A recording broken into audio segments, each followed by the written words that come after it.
Hi எல்லாம் எப்படி இருக்கீங்க? Karan purse YouTube channel start பண்ணி இதான் என்னோட ஃபர்ஸ்ட் பர்த்டே கரண் பர்ஸ் ஃபேமிலியோட. நிறைய பேர் வந்து நிறையா ஓவர்வெல்மிங்கான நிறைய பர்த்டே விஷயம் எனக்கு அனுப்பியிருந்தீங்க. எல்லாத்துக்குமே ரொம்ப ரொம்ப ரொம்ப நன்றி.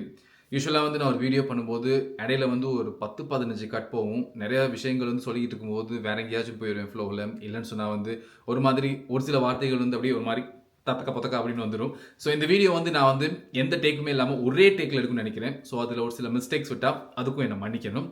ஃபர்ஸ்ட் ஆஃப் ஆல் எனக்கு இது ரொம்ப எமோஷனலான ஒரு பர்த்டே. ஏன்னா வளமையாக நான் எப்பயுமே பர்த்டே செலிப்ரேட் பண்ணும்போது அம்மா அப்பா என் கூடவே இருப்பாங்க. ஸ்பெஷலி அம்மா என் கூட இருப்பாங்க. வீட்டில் வந்து மூத்த பசங்களுக்கு வந்து அம்மா கூட வந்து ஒரு பெரிய பாண்டிங் இருக்கும். மூத்த பசங்களுக்கு தெரிஞ்சிருக்கும்னு நினைக்கிறேன். நான் அம்மா கூட ரொம்ப அட்டாச்ட். அதனால் அம்மா கூட இல்லை அப்படிங்கிறது எனக்கு சரியான கவலையாக இருக்குது. சரியாக நேற்று 12 மணிக்கு எனக்கு கால் பண்ணாங்க. ஸ்ரீலங்கா டைம் 12 மணிக்கு. அவங்களுக்கு தெரியல இங்கே வந்து இன்னும் எனக்கு பர்த்டே பிறக்கல அப்படின்னு சொல்லி. அப்போ எனக்கு ஃபின்லாண்டில் டைம் வந்து 8:30 மணி. அப்போ அவங்களுக்கு எல்லாம்லாம் ஒன்றும் வைக்க தெரியாது. ஃபோன் எடுத்து பார்த்துக்கிட்டே இருந்திருக்காங்க. டைம் ஆயிடுச்சா அப்படின்னு சொல்லி சரியாக 12 மணிக்கு எனக்கு கால் பண்ணுறாங்க. ஹாப்பி பர்த்டே அப்படின்னு சொல்லி.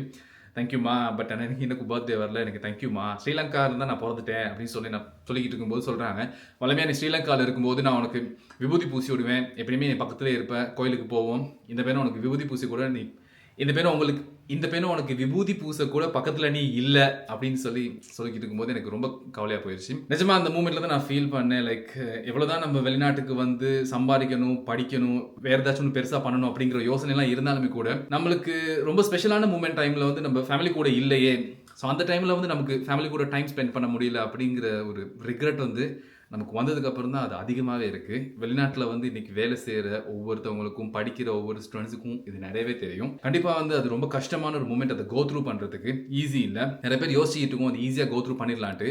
ஆனால் ஃபேமிலி கூட ரொம்ப அட்டாச்சாக இருக்க ஒவ்வொருத்தவங்களுக்கும் இது சரியான கஷ்டமான ஒரு ஃபீலிங். பட் நான் இந்த பர்த்டேக்கு வந்து விஷ் பண்ணிக்கிட்டது ஒரே விஷயம் தான். ஸ்பெஷலி நான் வந்து யூடியூப் சேனல் ஸ்டார்ட் பண்ணி நிறைய விஷயங்கள் ஜியோ பாலிட்டிக்ஸ் பற்றி தேட பேச ஆரம்பிச்சதுக்கு அப்புறம் எனக்கு உண்மைக்குமே வந்து லைக் இன்னொரு இடத்துல யாராவது ஒருத்தவங்க கஷ்டப்படும் போது கூட அது எனக்கு ஒரு மாதிரி ஏன்டா அப்படி நடக்குது அப்படின்னு எனக்குள்ள யோசனை ஓடிக்கிட்டே இருக்கும்.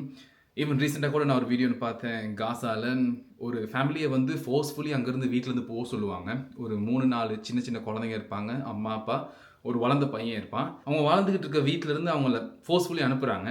அது எங்கேயோ ஒரு இடத்துல நடக்கிற விஷயம் இருந்தாலுமே கூட அது எனக்கு ஒரு மாதிரி கஷ்டமா இருக்கு. இந்த உலகத்துல எவ்வளோ இடங்கள்ல வந்து எவ்வளோ விஷயங்கள் நடக்குது, அது யாருமே அவங்க கோ த்ரூ பண்றதுக்கு டிசர்வ்ட் இல்லை. அவங்க எல்லாருமே வந்து ஒரு கம்ஃபர்டபுளான நல்ல லைஃப் அவங்க ஃபேமிலியோட வாழ்றதுக்கு டிசர்வ்ட். எல்லாருமே வந்து பெருசாக ஒன்றும் எதிர்பார்க்கறது இல்லை.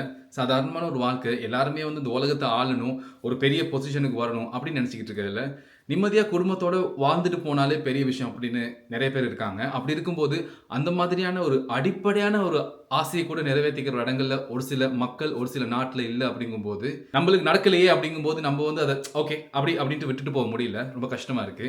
ஸோ அதெல்லாம் வந்து எப்படியாச்சும் சீக்கிரம் மாறணும் அப்படிங்கிறத நான் இன்னைக்கு வேண்டிக்கிட்ட ஒரே ஒரு விஷயம். கண்டிப்பாக நான் ஒரு யூடியூபராக ஆகினதுக்கப்புறம் சும்மா உலகத்தில் நடக்கிற விஷயங்களை நடுநிலையாக இருந்து அங்கிட்டும் இல்லாமல் இங்கிட்டும் இல்லாமல் பேசிட்டு போக எனக்கு விருப்பம் இல்லை. என் மனசுக்கு பட்டதில் எது சரி, எது தப்பு, எது நியாயம் அப்படிங்கிறது நான் பேசணும்னு நினைக்கிறேன். ஏன்னா சப்போஸ் இந்த வீடியோ பார்க்குறவங்களுக்கு வந்து மேபி இதை பற்றின ஒரு புரிதல் இல்லை அப்படின்னா வந்து இதுக்கப்புறம் சரி இதை கொஞ்சம் தேடி பார்ப்பாங்க தானே, ஓகே இது இப்படி இல்லை, இது இப்படி தான் அப்படிங்கிற ஒரு ஐடியாவுக்கு சரி வருவாங்க தானே. ஸோ அதனால வந்து கண்டிப்பாக வந்து நான் நியாயத்துக்கு பக்கம் தான் பேசுவேன். என் பக்கம் எது நியாயம் இருக்குது அப்படின்னு சொல்லி. ஸோ இதுதான் வந்து இந்த பர்த்டேக்கு நான் எடுத்துக்கிட்ட ஒரே ஒரு விஷ். அண்ட் எல்லாத்துக்குமே ரொம்ப நன்றி. எப்படி தானே நம்ம கூட இருக்கவங்க, தெரிஞ்சவங்க, நம்மளோட சொந்தக்காரவங்க, ஃப்ரெண்ட்ஸ்லாம் நமக்கு வந்து பர்த்டே விஷ் பண்ணுறது, க்ரீட் பண்ணுறதுலாம் வேறு விஷயம்.